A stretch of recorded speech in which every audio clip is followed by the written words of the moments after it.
Hey guys, tonight we're heading somewhere a little colder, a little quieter, and a whole lot holier, high into the Himalayas, where time barely moves and monks live lives so silent they might as well be whispered into the wind.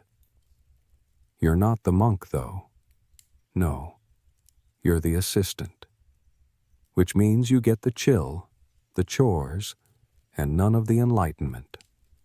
The wind moans through the cracks in the stone walls as you blink awake in pitch blackness. Not metaphorically, literally black. It's hours before sunrise, and the single butter lamp has long since gone out. Your breath fogs the air like smoke from a dragon's nostrils. You curl your toes, but they're as frozen as the water in your chipped wooden cup. There's no blanket thick enough to soften the cold here, 12,000 feet above sea level, and the yak wool robe wrapped around you might as well be paper. You're up before the monks. That's your job. You're the assistant, which means you prep the day. Technically, you're training to be one of them. Maybe one day, if you survive the current level of constant frostbite. You stumble through the cloister on numb feet, careful not to disturb the sleeping forms around you, and head toward the storage alcove. Your first task is to light the butter lamps in the prayer hall. You crack open the lid of the heavy copper vessel filled with sampa-smelling yak butter. The scent hits like an old sock dunked in soup, and your stomach rolls slightly. With a small clay spoon, you ladle butter into the lamp bases, your fingers going stiff from the cold. The wicks are made of twisted cloth. You whisper a small mantra under your breath as you light each one. Not for holiness, more like a charm against burning your fingertips. Again. Historians still argue whether assistants were formally considered novice monks or simply unpaid interns of the spiritual realm. In either case, your duties stretch from the sacred to the deeply unglamorous. The kind of glamorous that includes scraping congealed butter off lamp trays with a bone spatula. You move quickly now. The monk you assist, an older man named Lobsang, will rise with the first bell. He's nearly blind in one eye, walks slowly, and has a penchant for quoting obscure tantric texts before breakfast. You need to prepare his washing cloth, fill the wooden basin with yesterday's melted snow, and place the day's robe, his only other one, near the fire for warming. Fire's out. Better go fix that too. The kindling is damp, as always. You curse the humidity under your breath, knowing full well some future scholar will misinterpret this as a chant. After 20 minutes of careful coaxing, the fire coughs to life. You hold your hands above it just long enough to remember what warmth feels like. Footsteps behind you.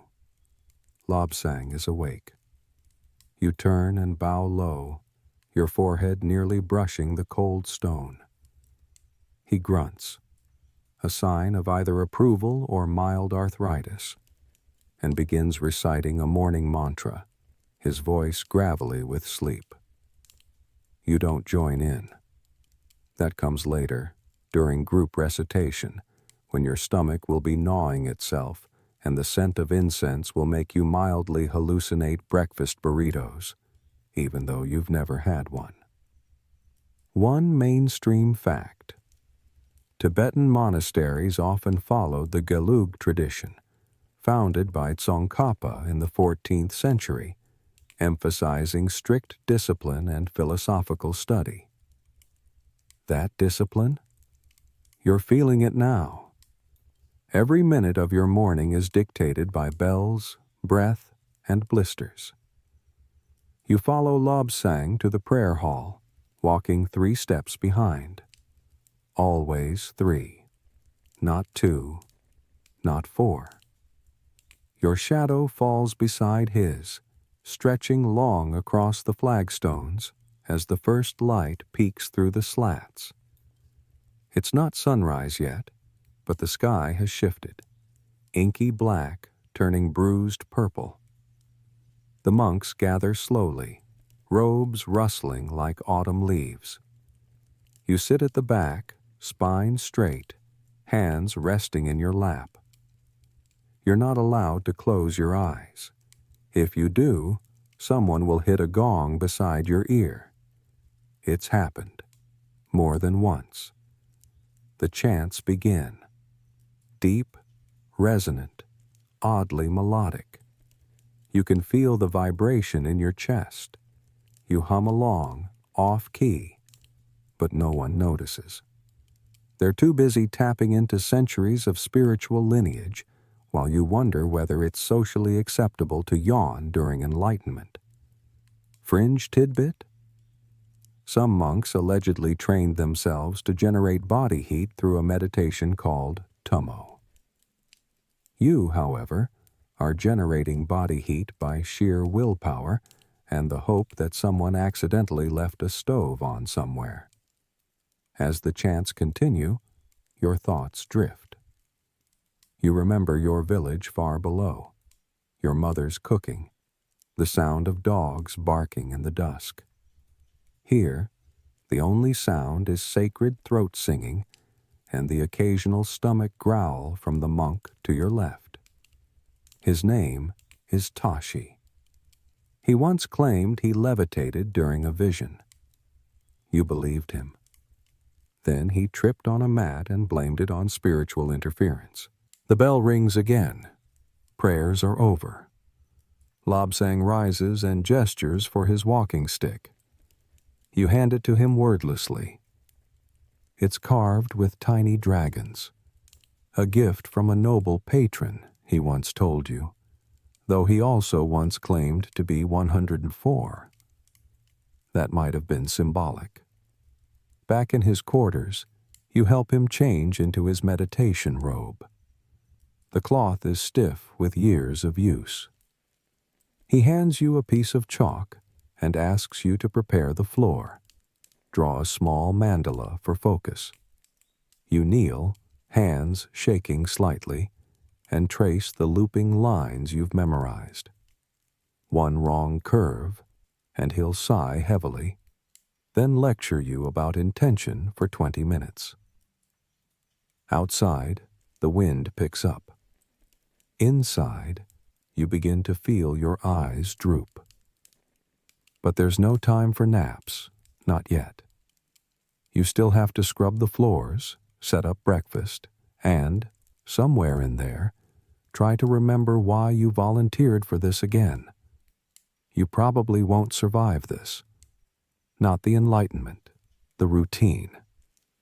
So, before you get comfortable, take a moment to like the video and subscribe, but only if you genuinely enjoy what I do here.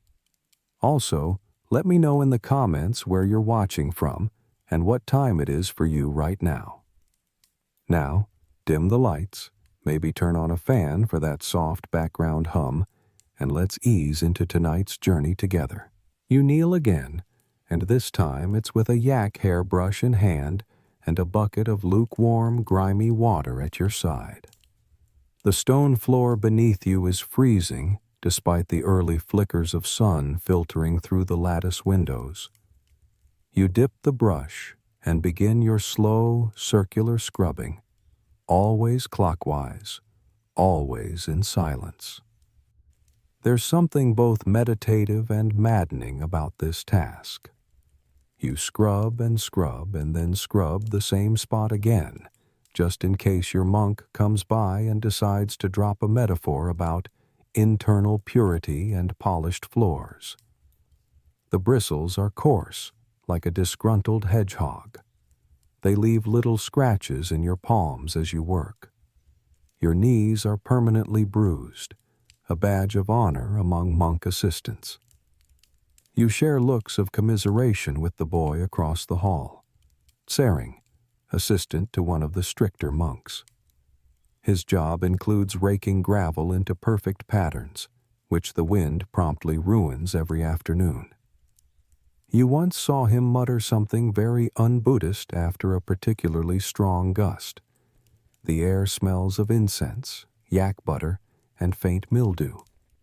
You focus on your breath, like the monks taught you. In, out, in, out.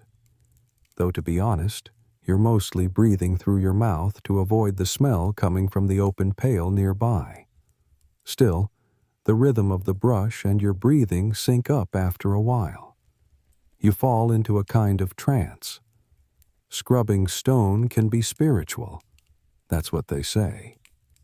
And maybe they're not wrong. You've started noticing things. The way the light pools across the tiles. The little grooves that someone else carved decades ago. Once, you found a tiny engraving hidden beneath a shelf. 3 concentric circles around a dot. You asked Lobsang what it meant. He blinked, said probably boredom, and continued oiling his prayer beads. A mainstream fact to ground you. Most Tibetan monasteries were self-sustaining communities, and the labor of assistance was crucial. From tending fires to maintaining the temple grounds, novices did the heavy lifting, literally and spiritually. Eventually, the floor reaches a passable level of cleanliness, and you rise, back aching, to prepare for morning chanting. Again. But first, breakfast duty. You shuffle to the kitchen area, which is really just a smoky alcove with soot-streaked walls and one perpetually scowling cook named Dorje. He gestures toward the large sack of sampa, barley flour, the cornerstone of your culinary reality, and you grab 2 wooden bowls. Don't forget the butter tea, Dorje grunts, as he always does, despite the fact that you've never once forgotten it. You stir the thick, hot liquid. Tea leaves, salt, and yak butter melted together in a bubbling iron pot. It smells like a wet dog had a sauna and decided to open a tea house. You don't gag anymore. That was 2 weeks ago. You've evolved. You pour carefully, the tea thick and shiny. 1 bowl for Lobsang, 1 for yourself. His gets a little more butter. Seniority has its perks. Quirky tidbit incoming. In some older monasteries, assistants had to present the butter tea with a specific hand gesture, right hand extended, left hand tucked under the elbow. To forget this was said to curse the tea with clumsy karma. You once forgot. Lobsang got diarrhea. Coincidence? You don't think so. Breakfast is silent. That's the rule. You sit on a cushion, spooning gritty tsampa into your mouth. It sticks to your teeth. The tea cuts the dryness a little, but mostly it coats your tongue in what feels like melted candle wax. You nod politely to Lobsang, who is chewing with his eyes closed. You suspect he might be asleep. Across the room, another assistant fumbles a bowl. The clatter is like a bomb going off. Heads turn. The head cook glares. The bowl fumbler shrinks into his robe like a turtle retreating into its shell. Back in your quarters, it's time for the second cleaning. This one involves dusting the altar. You use a special feather brush, soft and handmade, to gently flick away invisible particles from a dozen Buddha statues. You're pretty sure most of the dust is imagined. Lobsang says it's symbolic. Wipe away attachment, he once said. You accidentally wiped away a miniature offering bowl. It took an hour to find it behind a tapestry. As you finish, you feel something shift. Not physically, more like inside your head. A kind of stillness you didn't invite, but that arrived anyway. You're calmer. Maybe it's the routine. Maybe it's the lack of options. Or maybe, just maybe, you're starting to understand why these monks do what they do. Then again, you could just be hungry again. Spiritual insight and low blood sugar feel weirdly similar sometimes. The gong rings. Time for scripture copying. Lobsang hands you a bundle of parchment and a splintered bamboo brush. The ink is thick, handmade, and smells faintly of burned pine. You kneel on a cushion and begin copying the Heart Sutra, syllable by painstaking syllable. Historians still argue whether assistants were allowed to make personal notes in the margins. Some preserved scrolls show doodles of animals or strange glyphs, likely added during long, sleepy hours of transcription. You haven't drawn a yak yet, but it's tempting. Your brush catches on a rough patch of parchment. Ink smudges. You hiss under your breath and grab a dry cloth. It's not salvageable. You'll have to redo the whole page. You pause and wonder, if this really is about the emptiness of form, does a mistake even matter? Probably yes, if Lobsang checks. You continue anyway. The words start blurring into rhythm, like a song you don't understand, but know by heart. You write, breathe, write, breathe. Your legs fall asleep. So do your fingers. At some point, a fly lands on your nose. You stare at it, cross-eyed, too tired to shoo it away. And then, mercifully, the bell rings again. Your first proper break of the day, though break is relative. Next up, a visit to the mountain meditation caves. You're excited and terrified. Those caves have stories, and not all of them are about enlightenment. But that's for later. For now, you roll your shoulders, crack your knuckles, and eye the next sheet of parchment like a boss-level enemy in a very, very quiet video game. You step outside, bowl in hand, and the cold punches you in the face like it owes you money. The sun's finally up, but it's a shy, weak kind of sunlight, the kind that peeks over the snowy ridges just long enough to remind you that warmth is technically a thing. Your breath still steams in front of you, curling like lazy incense smoke as you make your way toward the outdoor cooking stones. You're on kitchen duty again, this time prepping breakfast for the midday prayers. Yes, there are two breakfasts. Kind of. One is spiritual sustenance, and the other is, well, not enough sustenance. You measure out the sampa again, hands stiff from cold, and stir in hot water with a stick that's seen better decades.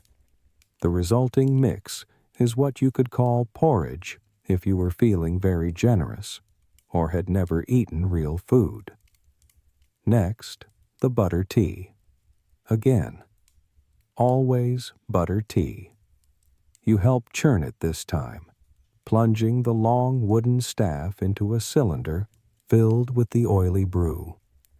Your arms ache in new and creative ways. The mixture gurgles ominously, like it's aware of how many assistants it has broken. Quirky tidbit. Tibetan butter tea, or po cha, was once considered so vital that monks would trade holy texts for higher quality yak butter. A black market bartering system of the sacred, powered by dairy. You ladle the tea into 2 bowls, balancing them carefully as you head to Lobsang's quarters. He's already seated, legs crossed, staring into nothing. His eyes barely flicker as you set the tea before him. He murmurs thanks, then begins chanting softly. You slink out, unsure if he was talking to you, a Buddha, or possibly the wall. All are equally valid. You return to your own bowl. The tea has formed a film on top. You try not to think of it as skin. It doesn't help. You drink slowly, letting the warmth spread down your throat like melted candle wax. It's thick, greasy, and a little sour, but it fills you. You feel it settle in your stomach like a hot stone. Your fingers start to move again. That's a win. Then come the chores no one writes about in the sutras. You fetch water. This means walking about a quarter mile to the snow-melt stream, filling 2 heavy buckets, and hauling them back up the monastery's uneven stone path. The wind whips your robe against your legs. Your ears sting. 1 bucket sloshes over, soaking your sock. You say a very un-Buddhist word under your breath. Historians still argue whether these tasks were meant as spiritual discipline or just practical necessities. Monks insisted it was all part of the path. Some assistants called it yak-level suffering. You personally think it's both. Next, firewood. You collect dried yak dung cakes stacked behind the storage hall. These are the primary fuel source. They're light, brittle, and, surprise, smell like exactly what they are. You've gotten used to it, mostly. You carry the bundles into the kitchen, stacking them beside the stove. Dorji the cook grunts in vague approval. He gives you a bonus task, scraping out the ashes. You don't argue. You grab the flat metal paddle and crouch beside the fire pit, smoke stinging your eyes as you scoop the ashy remains into a cracked clay jar. You wipe your face on your sleeve. Bad move. Now you're just sootier. A monk passes by and nods. You bow reflexively. Your knees crack. Later, after the bell, you return to the main hall for prayers. This time it's a full group chant. 60 monks in rhythmic unison, voices rising and falling like a tide. You sit in the back, cross-legged, trying to still your breathing. Lobsang told you yesterday that fidgeting creates mental echoes. You're not entirely sure what that means, but you suspect it's monk code for stop squirming. One mainstream fact: Tibetan monastic chanting often includes overtone singing, a technique that produces multiple notes simultaneously. It's haunting, beautiful, and deeply hypnotic, especially when you've been awake since 3 a.m., and your brain is now mostly tea and regret. You start to drift. Your eyelids flutter. Your head dips. You catch yourself with a sharp inhale, hoping no one noticed. Someone noticed. A novice monk, 2 rows up, turns and smirks. You focus harder. You count your breaths. You feel the vibration of the chanting in your chest, like a distant engine purring through the floor. The smell of incense wraps around you, floral and earthy, layered with time. Somewhere outside, a bell chimes. Then another. The monks shift into a new mantra. The rhythm changes. Your thoughts scatter. Suddenly, you're thinking about that goat back in your village, the one that used to follow you around like a pet. You named him Karma. You wonder if he's still alive. Probably. Goats are eternal. You blink, realizing your bowl is still in your lap. Empty. Cold. Time has moved. You have not. The chant ends. Silence settles like snow. Everyone stands. You do too, legs tingling from disuse. You follow the group outside into the thin mountain sunlight. The world is stark, bright, and silent. Prayer is over, but your duties aren't. You return to Lobsang's quarters to clean the altar. Again. This time, he's there, meditating. You move slowly, gently picking up the offering bowls, rinsing them in melted snow, and replacing them in perfect alignment. Lobsang opens one eye and murmurs, 3 hairs off center. You correct it. Of course you do. You kneel beside him for a moment, watching his face. Calm. Still. His breath barely moves. You wonder what's going on in that head. Maybe nothing. Maybe everything. He opens both eyes and says, "Time for the caves." Your heart jumps. You've never been to the meditation caves. Only heard stories of visions, isolation, and once, a shadow figure no one could explain. Lobsang stands slowly, leaning on his stick. You grab a basket of supplies and wrap yourself in another layer of yak wool. You set out behind him, up the winding path into the mountain. The sky is a clear blue, but the wind is biting. The path is narrow and dusty. One wrong step, and you'd tumble into enlightenment, or a very broken leg. But something about it feels sacred. You glance back at the monastery, tiny below, then ahead, where the caves wait. You've never been more exhausted. And yet, you keep walking. You follow Lobsang up the steep mountain trail, each step a minor betrayal from your knees. The path coils like a lazy serpent, hugging the cliffside with just enough room for 2 feet and some optimism. The wind hisses around you, tugging at your robe like a nosy spirit trying to whisper secrets. You adjust your grip on the woven basket. Inside, offerings for the cave. Dried sampa, butter for the lamp, and a string of worn prayer beads. The cave system is about half a mile above the main monastery. Not far in theory, but up here, altitude turns everything into a mild survival challenge. Your lungs ache. Your nose runs.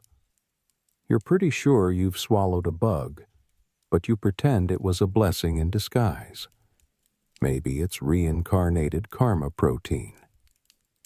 Lobsang, naturally, glides up the slope like some kind of ancient goat spirit. His stick taps against the rock with a steady beat, his breath steady and calm. You, meanwhile, are emitting noises typically reserved for dying accordions. Eventually, you crest the ridge. There, nestled in a craggy notch of the mountain, is the mouth of the cave, dark, round, and a little too quiet. The air around it is colder, somehow, even in sunlight. You feel it immediately, like stepping into a pause. You bow before entering, because Lobsang does. Inside, it's low-ceilinged and echoing. The walls are rough-hewn, scratched with countless lines of past prayers, and perhaps the occasional desperate doodle. You place the offerings gently by the stone shelf carved into the wall. The lamp you light gives off a low, golden flicker that dances across the space, casting wobbly shadows that make you feel very, very mortal. Mainstream fact: Tibetan meditation caves have been used for centuries by monks seeking extended solitary retreats, sometimes for weeks, months, or even years. These high-altitude hideaways are believed to be powerful places for spiritual breakthroughs, mostly because there's literally nothing else to do. Lobsang settles into his meditation posture on a worn cushion and gestures for silence. You sit nearby, close enough to be useful, far enough to avoid intruding. The wind outside sighs through cracks in the stone, adding a breathy undertone to the stillness. Minutes pass, then maybe hours, or seconds. Time, in the cave, does not care about you. You focus on your breath, as always. In, out, in, out. A drip echoes from somewhere in the stone. You trace your fingers along the grooves someone carved into the wall long ago. You imagine another assistant, just like you, hiding their boredom inside prayerful posture. Maybe they also fantasized about hot soup and better shoes. And then, because caves love drama, it happens. Lobsang begins to hum, low, steady, resonant. It's not a chant you recognize. It seems to rise not just from his throat, but from the rock around you. The vibration prickles across your skin. You sit straighter. Suddenly, Lobsang speaks. Not to you, to someone else. He says, softly, "Are you there?" You look around. You're alone. Then he chuckles. "It's not for you," he mutters. "Oh, good. That's not terrifying at all." Quirky tidbit time. Some monks believe that meditation caves sit at natural energy points, or spiritual crossroads, where the veil between physical and spiritual is especially thin. These aren't ghost stories exactly, but you've definitely heard rumors of visions, voices, and even disembodied chanting. And you're feeling something now. Not fear, exactly. Not peace, either. Something electric, like you're sitting inside a held breath. Lobsang's humming stops. His eyes are closed, but a single tear slips down his cheek. You pretend not to notice. He exhales slowly, then says, "We can go." That's it. No divine revelation, no sudden levitation. Just a tear, a sigh, and a whispered, "Thank you." You help him up. His legs wobble a little, and you steady him. You pack up the lamp, the beads, and the uneaten tsampa. The cave swallows the flickering light as you leave. Outside, the air seems lighter. Or maybe you're just relieved to be back where the rocks don't whisper. As you descend, Lobsang says nothing. You follow in silence, the sound of your own boots crunching softly against loose stone. Historians still argue whether these caves produced genuine spiritual visions or simply intense hallucinations from isolation, hunger, and altitude.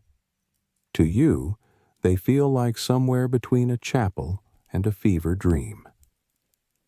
Halfway down the slope, Lobsang stops and turns to face the wind. He raises his hand, palm open, and lets it hang in the air. You do the same. It's cold, pointless, beautiful. You get back to the monastery just before midday. Your legs ache, your face is wind-chapped, and your soul feels exfoliated. That's the only word for it. Raw, but strangely clean. Dorja hands you a bowl of butter tea like a grumpy blessing. You sip it in silence. Later, you sit beside the shrine, refilling the lamps. The cave's silence lingers in your ears. It follows you, soft as the smoke curling from each wick. You think about the people who carved the walls. You think about what Lobsang might have seen. And you wonder if one day someone else will find your scratches on the stone and wonder what you were looking for. You're still picking cave grit from your socks when the next task arrives. Carried, of course, not by words, but by the unmistakable stink of yak dung and the faint slosh of ice water in a cracked wooden bucket. Lobsang gestures toward the courtyard, where the fire hearths are low and the monks' water basins sit empty. It's time for the chore trifecta: fetching ice, hauling dung, and mastering the art of being very, very still. You sigh internally. Outwardly, you bow. First comes the ice. You grab the 2 wooden buckets, your knuckles already sore from yesterday's journey, and start the slow descent to the frozen stream. You've done this so many times now your body autopilots, dodging slick stones, stepping lightly where the frost lies thick, bending just right to chip away at the top layer of the glacial melt. You crouch at the water's edge, knocking the bucket against the brittle ice until it cracks open like old glass. A satisfying sound. It never gets old. You scoop, fill, and then lift, your spine screaming its quiet disapproval. A mainstream fact. In high-altitude Tibetan monasteries, access to water meant hiking to seasonal melt streams, which froze most of the year. Assistants like you were the unofficial plumbing system. 2 legs, 2 buckets, 0 glory. Halfway back, your foot slips. You recover, barely. Some water spills, of course. You mutter something unholy, then apologize aloud to the mountain, just in case it's listening. Back at the monastery, the kitchen cook frowns at the half-full bucket. He doesn't say anything. He doesn't need to. Next stop, yak dung.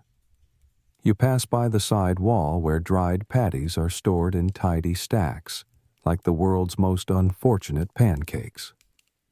You grab a woven basket and start loading them in, careful not to disturb the delicate pile. A slight breeze stirs up dry flakes that cling to your sleeves like a cruel joke. You haul the basket to the main hearth and stack the patties beside the stove. Then, just for kicks, you grab a splintered stick and begin poking at the current fire. It responds grudgingly. A bit like you. Dorje appears, eyes you warily, and gestures to the pot above the flames. Stir. You stir. Quirky tidbit. Some monks believed the smoke from yak dung fires had mild purifying properties, cleansing not only the body but the karma around it. You're not so sure. Your lungs definitely don't feel pure. They feel smoked. You trudge out again, because of course there's more. You pause near the bell tower to catch your breath, where the faint chant of distant monks wafts over the wall like a lullaby in slow motion. You close your eyes for just a second, and then immediately jolt awake when the bell rings behind you. Stillness is next. It's not something you earn with rest. It's something they assign, like laundry duty or lamp trimming. You enter the smaller shrine hall, where you and 3 other assistants are told to sit, watch, be aware. Of what? Well, that's the mystery. You take your place on the mat. You sit cross-legged, straighten your spine, and stare ahead. There's no speaking, no movement, no scratching. If you sneeze, you pray it's graceful. The idea, apparently, is to practice shamatha, calm abiding. You're supposed to rest your awareness lightly on the breath, like a butterfly perched on a leaf. Instead, your awareness feels more like a goose with anxiety. Historians still argue whether these sitting sessions were a genuine monastic test or just a sneaky way to give elders an hour of silence. Some texts suggest they were used to screen for spiritual aptitude. Others, just babysitting for future monks. You shift slightly. Your leg is asleep. Your back is a battlefield. You think about cake, then realize you've never even had cake. Why did your brain invent cake? A fly lands on your hand. You consider slapping it, but remember the talk about non-violence. You sigh. The fly stays. You focus on your breath. In, out, in, out. Another joke floats to mind, something one of the senior monks said last week. Enlightenment is just knowing how not to fidget. You almost laughed then. Now, it feels profound. A sliver of light from the window creeps across the floor. Dust dances in it like tiny spirits. You try to follow one with your eyes, slowly, lazily, like a sleepy cat. It's oddly satisfying. Time slows. Your breath slows. Your mind, surprisingly, stops chewing on itself for 5 full seconds. And then, just like that, the gong rings. You rise slowly. The ache in your legs is sharp but familiar. You bow to the room.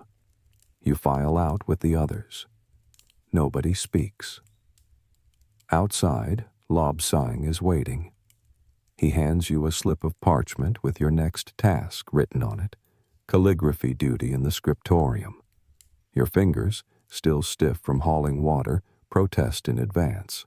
But before you go, you pause in the courtyard.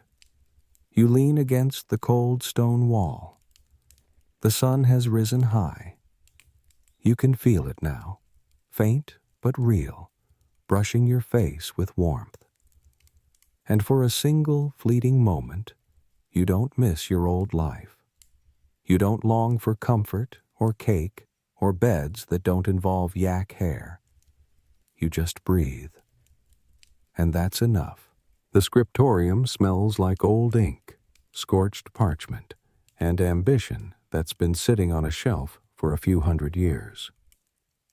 You slide open the creaky door with your elbow. Your hands are already busy holding the next blank scroll and a brush that looks like it was trimmed by a particularly inattentive goat. Inside, the room is dim, lit mostly by small, round windows and a single butter lamp flickering like it's debating whether to stay alive. You kneel at your spot, second from the left, just behind the monk who hums through his teeth and ahead of the one who seems to sigh every few minutes like he's waiting for his enlightenment to be delivered by Yak Express. Lobsang joins a circle of elder monks at the other end of the room. You, however, are still at the stage known as Don't Smudge the Sacred. Your job, copy precisely lines from a worn master text onto fresh parchment. The script is Ume, flowing Tibetan calligraphy, and it's a nightmare for anyone with even mild hand tremors or unresolved karma. You dip the brush into the thick ink. It smells of pine ash and bitter herbs, like a potion brewed by someone who hates you. You press the brush against the parchment. First stroke. Okay. Second stroke. Wobbly. Third stroke. unprintable. You curse inwardly. Start again. Mainstream fact. The practice of copying sutras wasn't just spiritual. It was seen as a way to purify the mind, develop focus, and preserve key teachings in an age before printers and cloud storage. Some texts took months, even years, to complete by hand, especially when novice assistants like you kept messing up the alignment. Hours blur. You work in silence.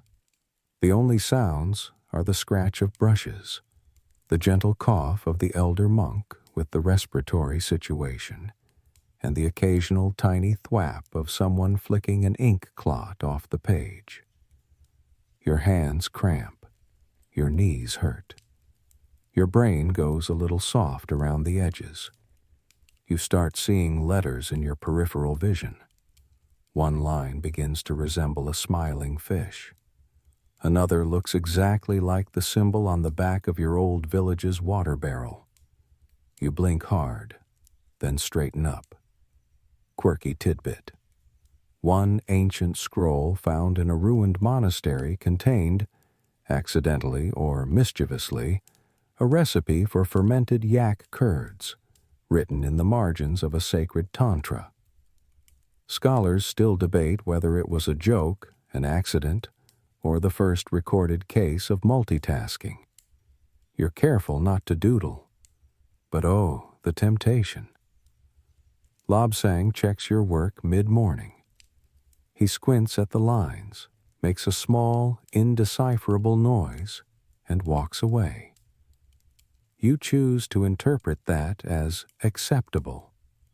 Barely. You finish one scroll, start another. Your reward? A bowl of lukewarm barley broth and 3 minutes of leg stretching outside, where the wind feels like a small slap and the sun is trying its best. You lean against the stone wall, eyes closed, and then you hear them. The drums. Slow, heavy, rhythmic. You open your eyes. From across the courtyard, you see movement. 2 monks unfurling long vertical banners, brightly colored, embroidered with symbols and thunderbolts. An event is coming. Lobsang appears beside you. Oracle, he says simply. You blink. The Nechung Oracle?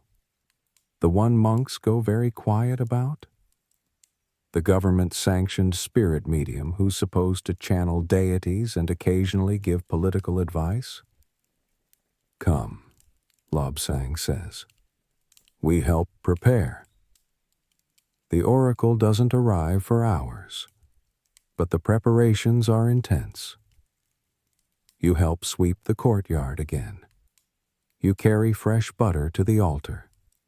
You polish the metal offering bowls until they shine like tiny suns.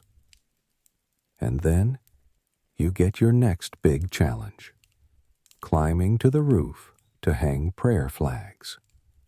This involves a ladder that definitely predates safe engineering, balancing on clay tiles that shift slightly beneath your weight, and tying colored cloth to a pole while the wind tries to introduce you to the afterlife. You survive. Somehow.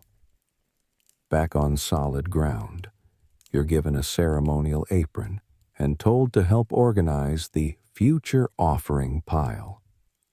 You don't know what this means until someone dumps a bag of strange items at your feet.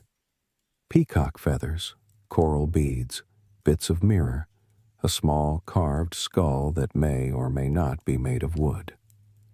Historians still argue whether these offerings were symbolic metaphors, magical conduits, or just the spiritual equivalent of party decorations.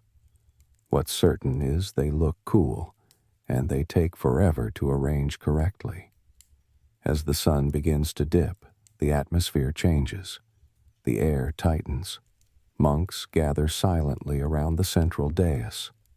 The incense grows thicker, more pungent, Notes of saffron, juniper, and something electric. Stillness settles over everything. And in that moment, Lobsang turns to you and says, "Tonight, you do nothing." Nothing? But that's not your job. You're the assistant. You light things. You scrub things. You spill things. What do you mean? Nothing. But you obey. You sit near the rear of the hall and wait and breathe and wonder. You have no idea what's coming. The gong strikes once, low and slow, and the hall holds its breath. You shift slightly on your mat, legs already aching, but nobody moves. 60 monks sit like stone statues, robes still, eyes lowered. Even Lobsang looks unusually sharp, his usual gentle slump replaced with a spine like a spear. Then, the second gong, and the oracle enters. Not alone, of course. First come the attendants, monks dressed in ceremonial yellow hats with towering peaks, their steps perfectly synchronized. Then come the musicians, with trumpets that look like dragons and sound like nightmares. The deep, droning blare echoes through the stone hall like a thunderstorm heard underwater. And finally, he arrives. The medium. The Nechung oracle. You've seen old scrolls and paintings of this, but nothing prepares you for the real thing. His robes are impossibly ornate, red, gold, embroidered with flames and serpents. His face is already distant, blank. But his eyes, they flicker with something not entirely here. He wears the heavy ceremonial headdress, the one that's said to weigh nearly 40 pounds. It's so large and heavy that 2 assistants must help support it as he walks. He steps forward slowly, like wading through invisible waves. You feel every breath in the room thicken. Quirky tidbit. The headdress is called a Namgyal helmet, and yes, it's a real thing. Some believe its weight helps anchor the oracle's body while his spirit leaves. Others think it's just an ancient safety precaution, like, if he faints, he falls slower. You swallow, eyes wide. You were told to do nothing, but you find yourself leaning forward anyway. The medium steps onto the central dais and sits. His attendants begin chanting softly, waving bundles of incense that spew out smoke like a broken chimney. A silver bowl of barley wine is passed to him. He drinks, then another. His body begins to sway. Then he shudders. It's subtle at first. A twitch in the fingers, a tremble in the shoulder. Then suddenly, he arches backward, mouth opening wide in a silent cry. One of the monks catches him by the back of the neck. The room tightens. The chanting rises. He begins to speak. Not in words you understand. Not even in syllables you can follow. His voice deepens, warps, like someone's playing it backward underwater. And still, nobody blinks. You glance at Lobsang.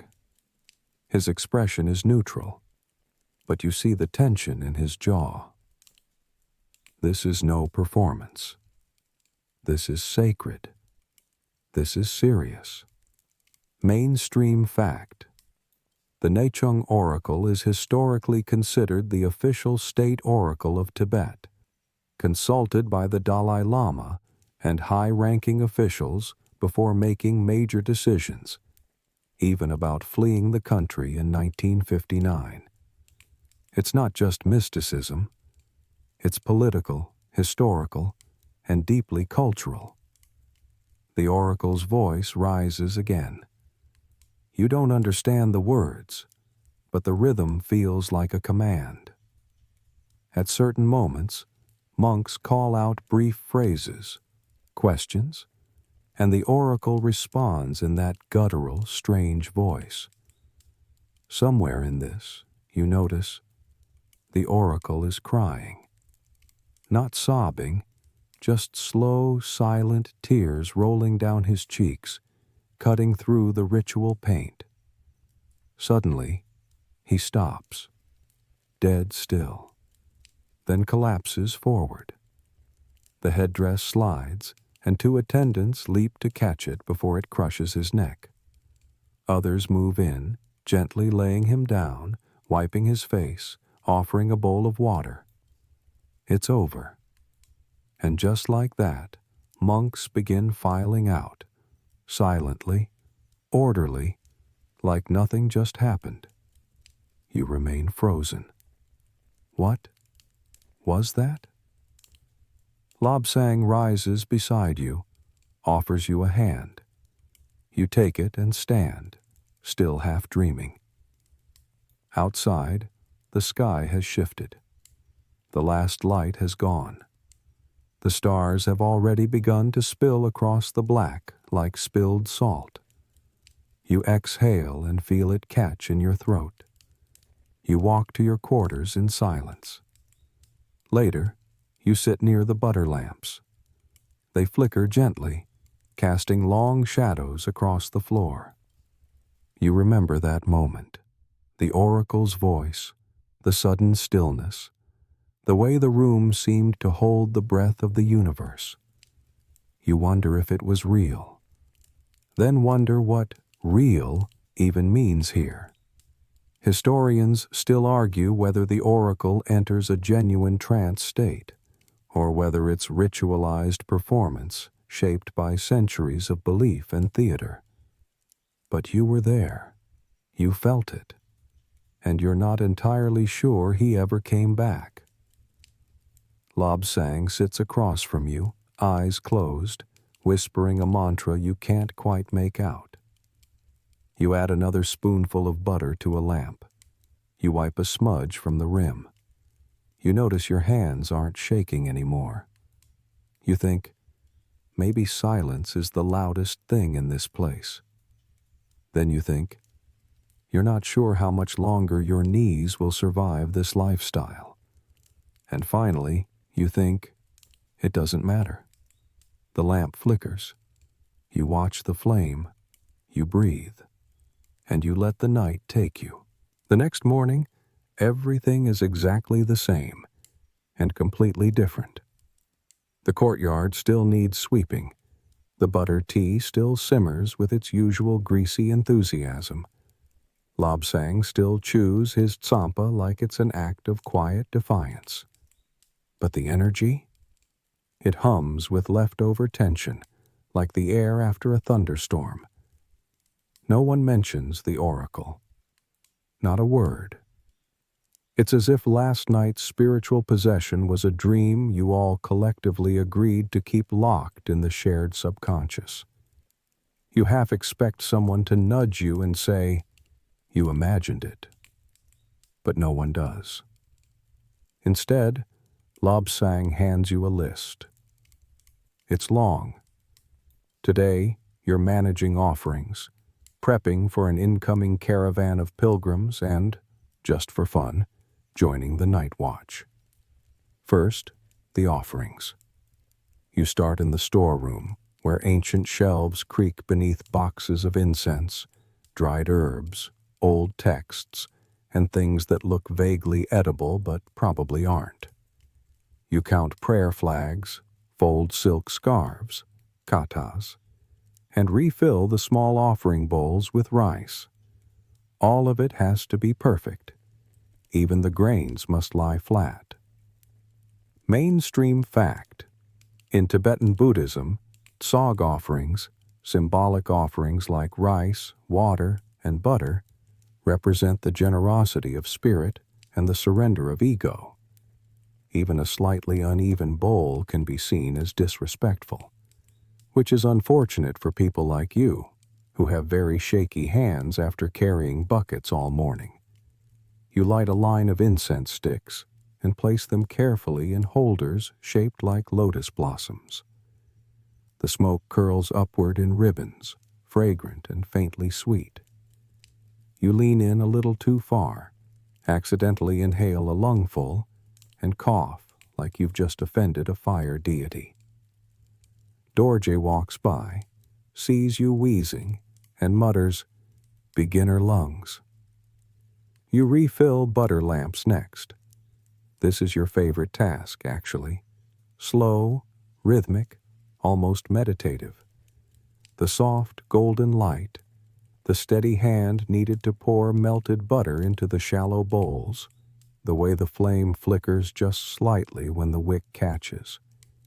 It's the only time your mind truly goes quiet. Then comes the fun part. The pilgrims. The caravan arrives just after lunch. Dusty travelers in layered robes, eyes bright with fatigue and reverence. Some carry prayer wheels, others string beads through their fingers. They bow low as they enter, murmuring blessings under their breath. Your job is to show them where to sit, offer them water, and gently remind them not to poke at the relics. One young girl tries to feed a yak figurine a biscuit. You intervene, politely. She glares at you like you've just ruined her entire reincarnation cycle. Quirky tidbit. Some pilgrims bring oddly specific offerings. One man once left a single, hand-carved dice as a tribute. Another donated a chicken feather with a poem written on it. Apparently, sincerity counts more than spectacle. You carry baskets, fetch extra mats, refill tea, and guide the flow of the crowd like a very tired river. You also accidentally spill a small bowl of barley on a visiting elder's robes. He laughs. You nearly faint with gratitude. By late afternoon, you're done. But only sort of. Because tonight, you're on night watch. Just in case, Lobsang says, handing you a small bell and a long wooden staff. Foxes, thieves, ghosts. Ghosts? You ask. He smiles. Sometimes. The sun sets. You eat your dinner in silence, lukewarm stew and the usual butter tea, which at this point feels less like a beverage and more like a personality trait. You wrap yourself in extra layers, pull up your hood, and begin your slow patrol around the monastery perimeter. It's eerie, quiet in a way the day never is. You can hear your own footsteps crunching in the frost. You pass the empty courtyard where pilgrims chanted earlier. Now, only smoke and a few wilted butter lamps remain. You circle the library, stone walls looming, windows dark. You pass the prayer wheel alcove. One of them turns slightly in the wind. Just the wind. Probably. Historians still argue whether monks actually believed in ghosts, or whether those stories were used to instill discipline and keep wandering novices from sneaking out at night. Either way, you're definitely not sneaking anywhere. You're glued to the shadows. Midway through your second circuit, you pause by the northern wall. The moon has risen, silver and sharp, casting everything in soft black and white. You lean on your staff and take a breath. It's beautiful, cold, clear, completely still. Then, a sound, a soft clink. You freeze. You hear it again. A stone shifting, a footstep, a cough. You grip your bell. You scan the darkness. Your heart hammers. And then a cat. Just a cat. It stares at you for a full minute before disappearing behind a wall like it's deeply unimpressed with your bravery. You exhale. Laugh once. A little too loud. Later, back in your quarters, you try to sleep, but the cold seeps in, deep and deliberate. You curl into yourself, robe wrapped tight, breath fogging the air. Somewhere down the hall, you hear soft chanting. Maybe Lobsang, maybe someone else. The monastery breathes around you, living stone, breathing walls. You close your eyes, and eventually you sleep. Morning comes not with sunlight, but with the creak of the prayer hall door and the dull ache in your spine from sleeping on what is generously called a mattress. You groan softly, sit up, and pull your robes tighter against the chill. Your breath makes little clouds in the air. A new day, the same old cold. You shuffle out into the hallway, already hearing the bell for the dawn prayers. It's not a bell, exactly, more of a deep, resonant chime that pulses through your chest like a heartbeat slowed down to mountain time. You follow its rhythm toward the main hall. Inside, the lamps are already lit, casting the golden glow that turns even cracked stone into something sacred. The monks file in quietly. You take your usual place in the back, just behind Lobsang, who is sitting with the stillness of a stone statue that has taken a vow of silence. You close your eyes. You breathe. Then, without warning, your stomach growls. Loudly, aggressively, like it's auditioning for a speaking role. You open one eye. No one reacts. You pretend it didn't happen. The chanting begins. It's one of the longer mantras today. Slow, deep syllables repeated in a tone that seems to stir something not just in your ears, but in the bones behind them. You try to follow along, but you're 3 syllables behind by line 2. You give up and just let the sound wash over you. Mainstream fact. Some of the longer tantric chants can go on for hours without stopping. Monks train their voices to maintain tone, pitch, and breath control, not unlike singers or opera performers. Except, of course, they do it with 0 applause and no intermissions.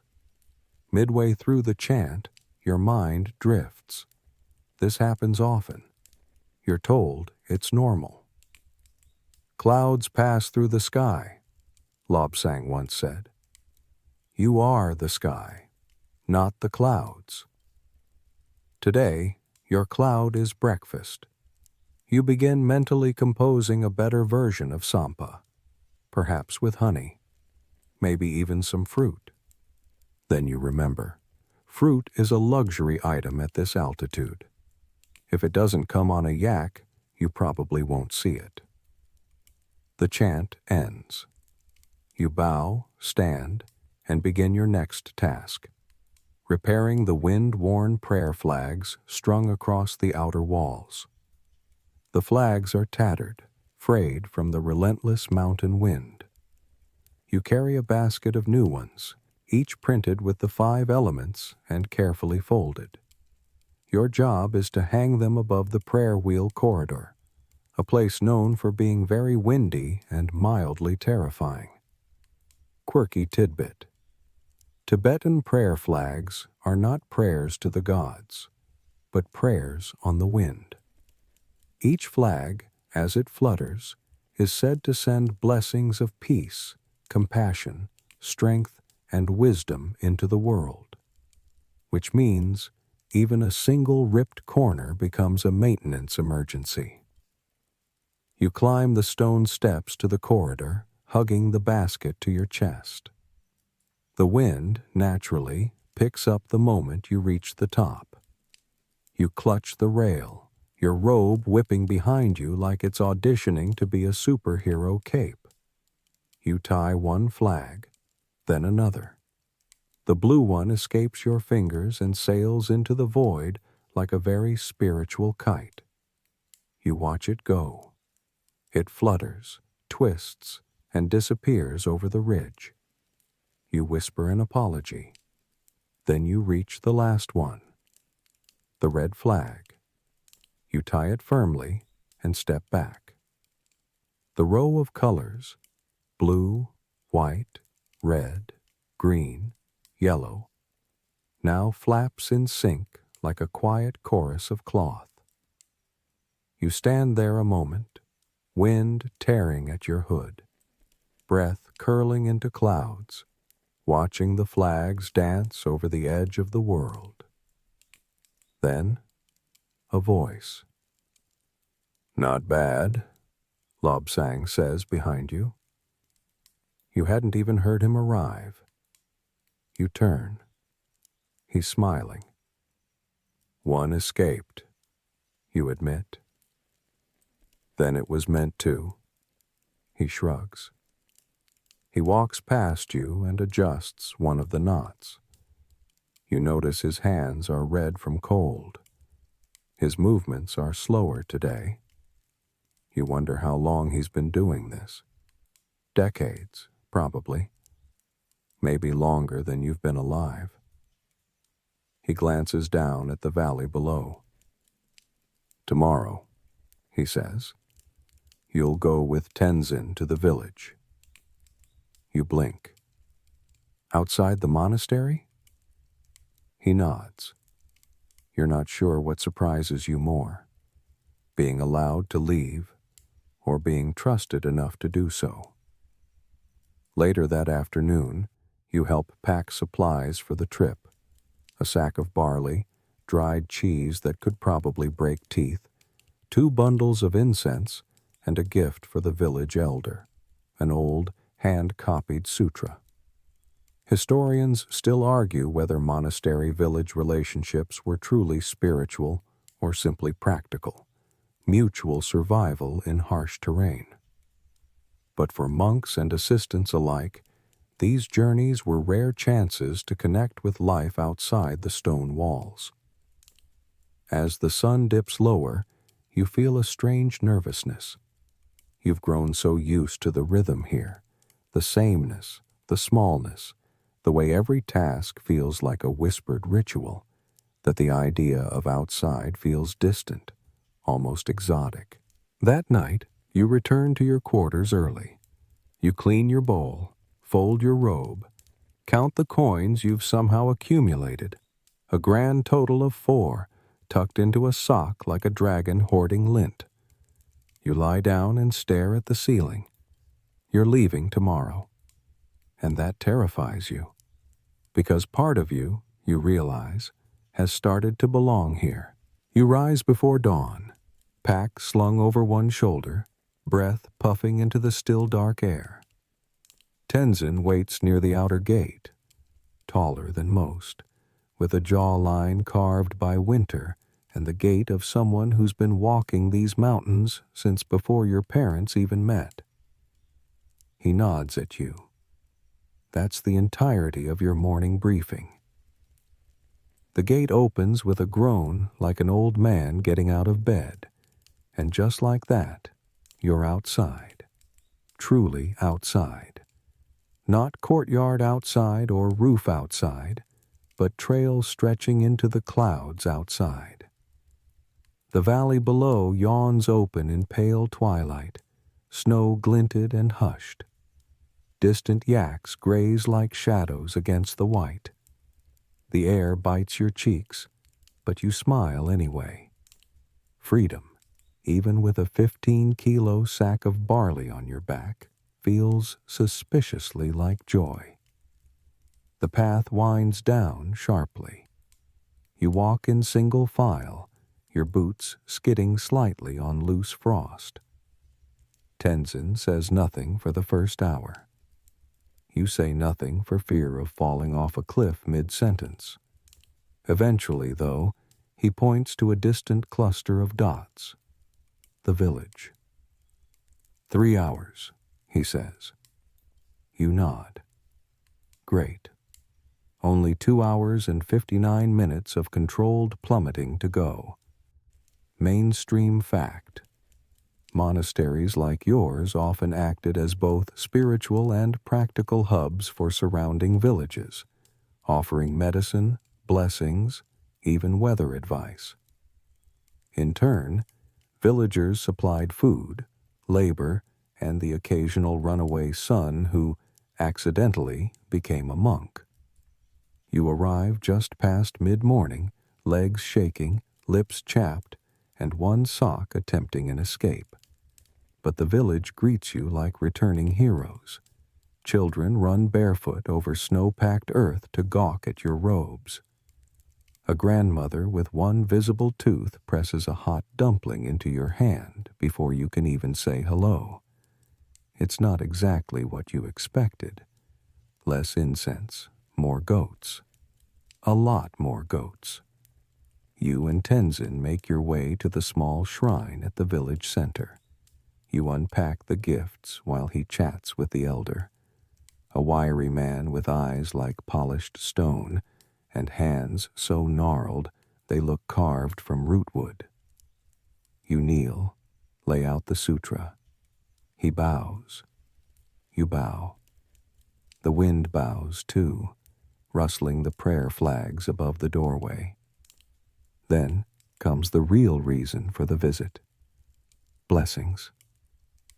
You sit quietly as villagers form a line, babies on hips, offerings in hand.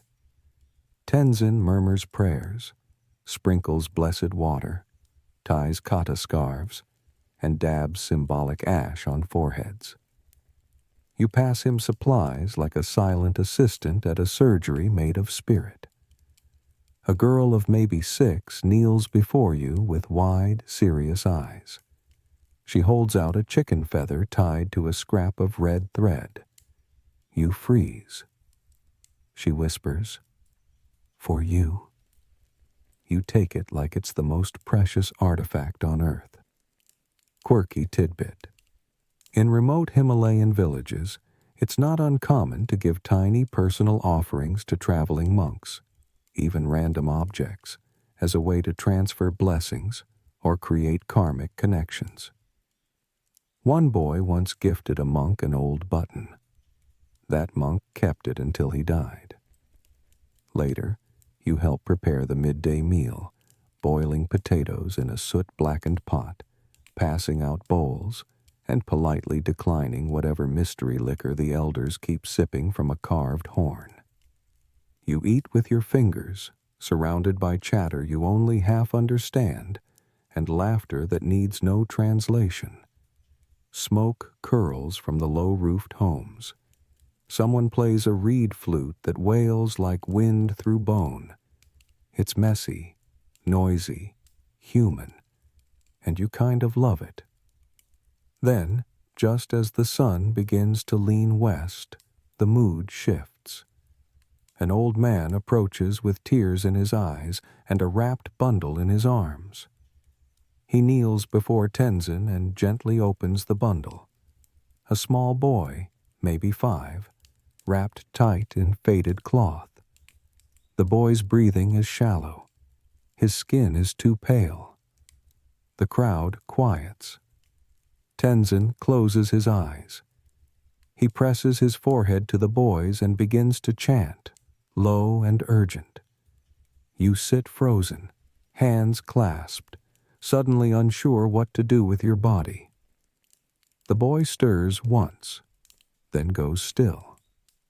Historians still argue whether healing ceremonies like these had measurable effects or were spiritual gestures meant more for the family than the patient.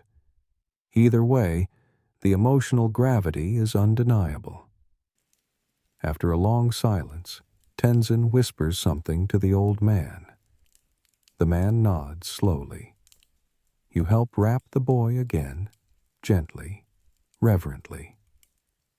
Later, the village elder offers a final gift, a carved prayer wheel no bigger than your thumb.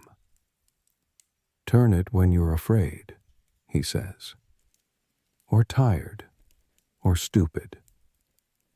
You accept it with a bow so low your nose touches the dirt. As you and Tenzin begin the long walk back, the sky turns golden and violet, streaked with wind-bent clouds. You don't speak. Neither does he. But you feel it. A new weight. Not of grief, exactly, but of connection.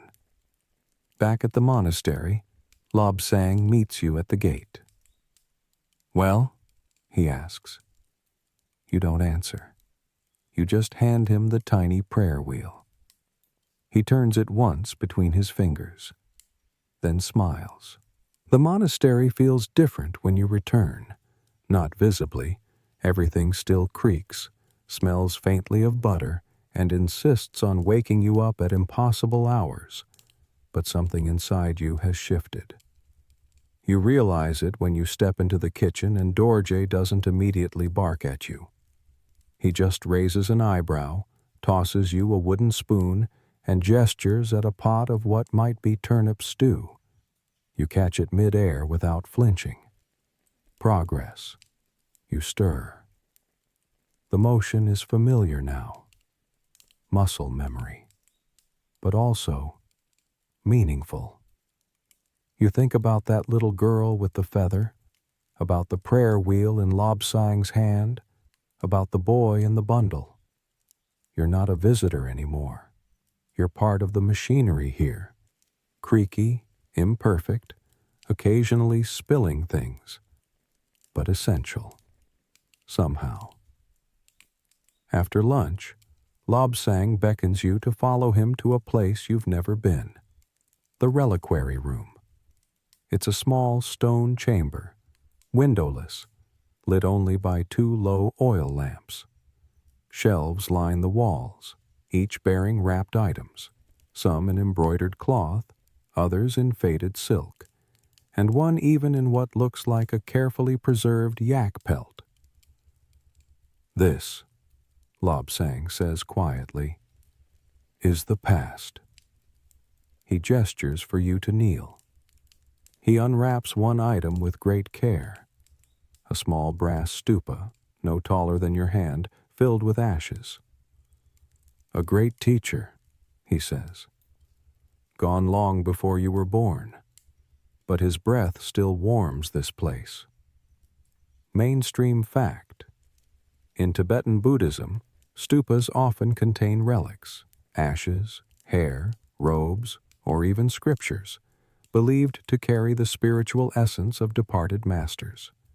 Entire pilgrimages are made just to prostrate before one. You bow, not because you're supposed to, but because you want to. Lobsang unwraps another item, a weathered scroll, the ink faded nearly to ghostliness. "My teacher's teacher," he says, "wrote this by firelight during a snowstorm. No roof, no walls." You stare at the words. You can barely read them, but the strokes feel alive, vibrating slightly under the lamp's flicker. You wonder what he was thinking when he wrote it. Cold, hungry, full of devotion.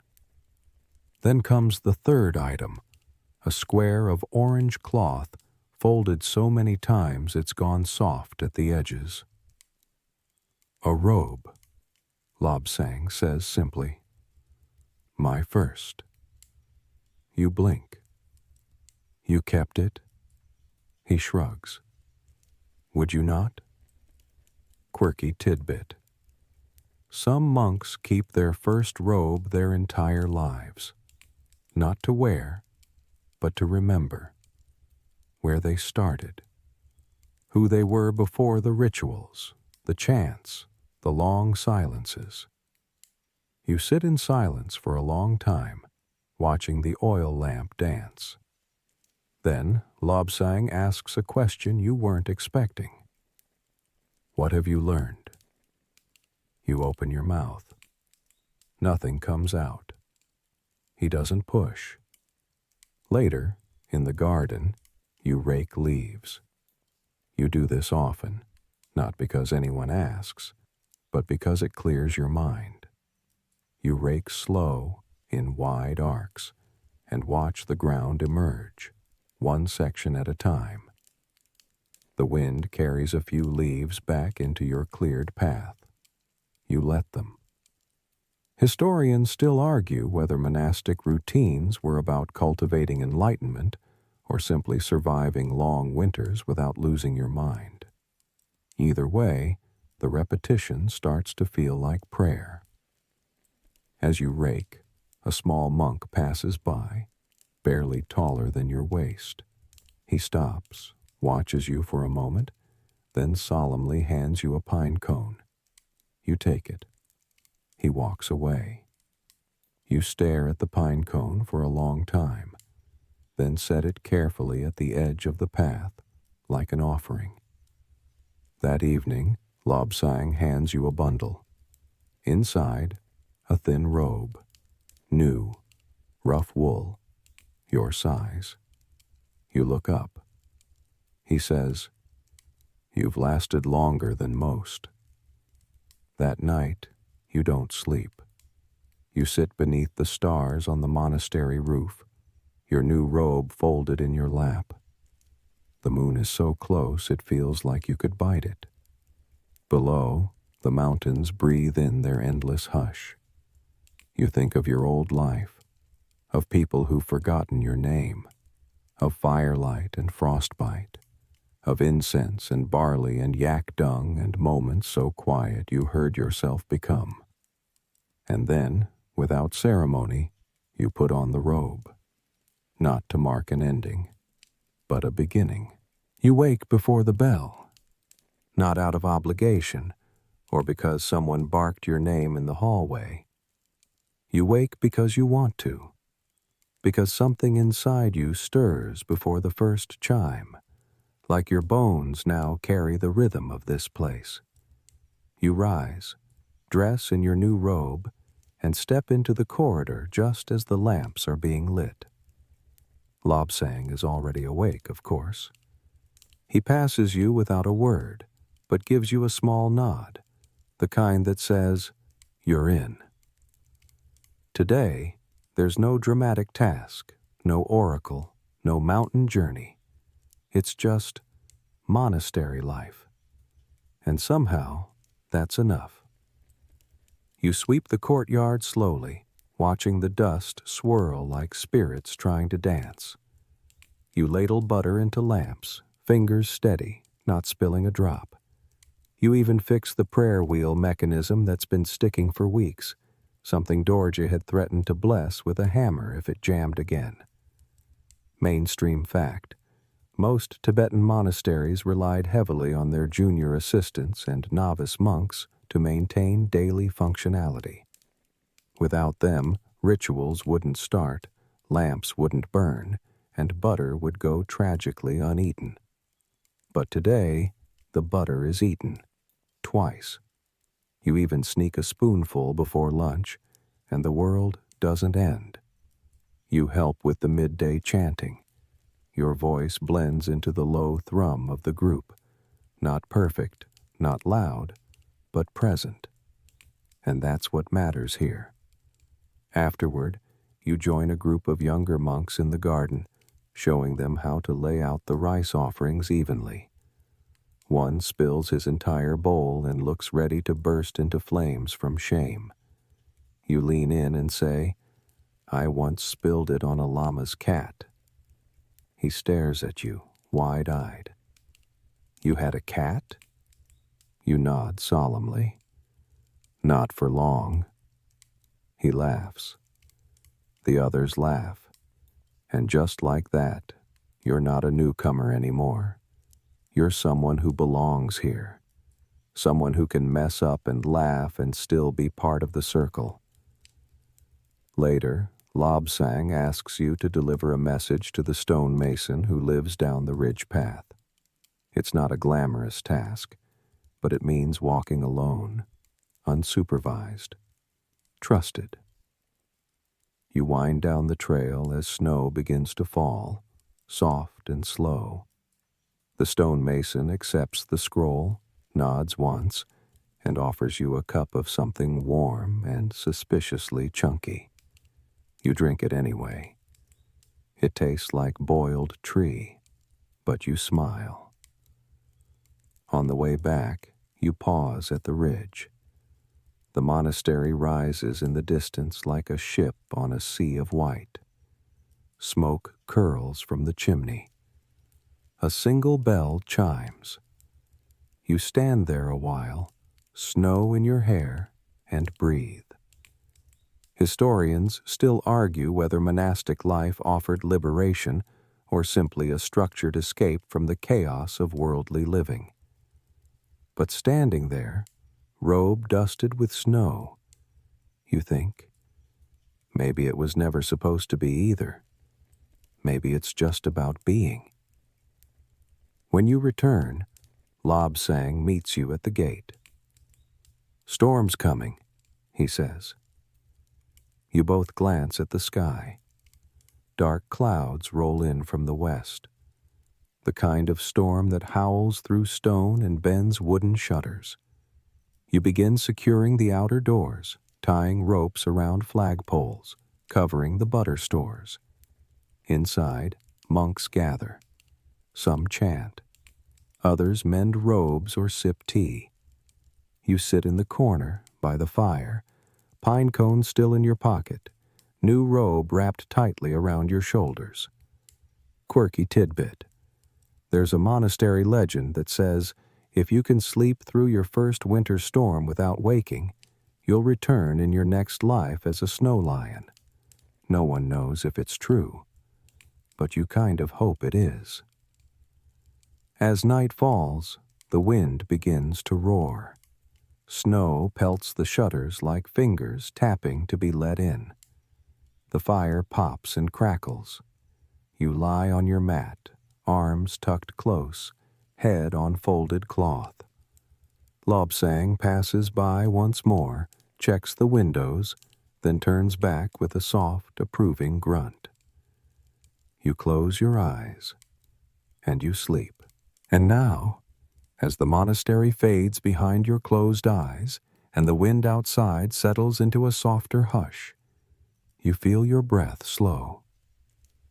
The snow falls gently now, no longer in gusts, but in drifting spirals, landing quietly on the eaves, on the stones, on the folds of your memory.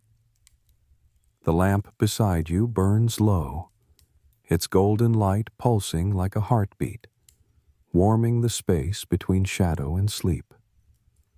Outside, the prayer flags flutter, not in panic, but in rhythm. A soft, waving lullaby carried into the world. Each flap a blessing, a whisper, a story spun into the sky. You've walked through frost and firelight. You've spilled tea and folded robes. You've watched a child sleep in the arms of grief. And you've tied your own beginning into the threads of something ancient. A routine, yes, but also a sacred rhythm, a quiet vow to return, again and again, to this moment. And now, you're still. Not because everything is finished, but because it doesn't need to be. You lie beneath the heavy silence of the mountains, under a blanket of ritual and repetition. The pine cone still rests in your pocket. The boy you were has softened into someone else. Not a monk, perhaps, but not a stranger anymore. So let the last chant fade. Let the last lamp flicker low, and let yourself drift, not away, but deeper in. into sleep, into stillness, into a quiet, snowbound peace. Good night, wherever you are.